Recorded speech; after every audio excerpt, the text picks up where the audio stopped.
చేసిన వాళ్ళే చాలామంది నన్ను చూసి ఇన్స్పైర్ అయ్యి సాఫ్ట్వేర్ ఇంజనీర్స్, పెద్ద పెద్ద కంపెనీస్లో ఎంఎన్స్లో వర్క్ చేసే వాళ్ళు వీళ్ళంతా పార్ట్ టైమ్గా బైక్ ట్యాక్సీ చేసుకుంటున్నారు.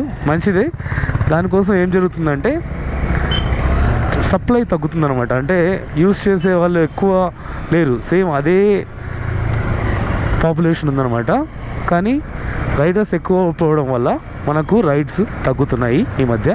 సో అలాంటి టైంలో ఓన్లీ ఒక్క యాప్ మీద ఆధారపడకుండా బోత్ ర్యాపిడో అండ్ ఊబర్ చేసుకుంటే బెటర్. ర్యాపిడోలో కొంచెం కమిషన్ ఎక్కువే అయినా పర్వాలేదు. 10 తర్వాతే సర్జ్ ఫీ ఉంటుంది 30+. దానికి మ్యాచ్ అవుతుందంట. ఊబర్లో మామూలుగా సంపాదించేది మనం ర్యాపిడోలో 10 తర్వాత సంపాదించవచ్చు. సో చూసుకొని రెండు క్యాల్కులేటెడ్గా చేసుకుంటే మనం ఈ బైక్ ట్యాక్సీతో పార్ట్ టైమ్గా ఏదో ఒకటి సంపాదించుకోవచ్చు. ఫుల్ టైం చేసే వాళ్ళకైతే వాళ్ళకి చాలా హెల్త్ ప్రాబ్లమ్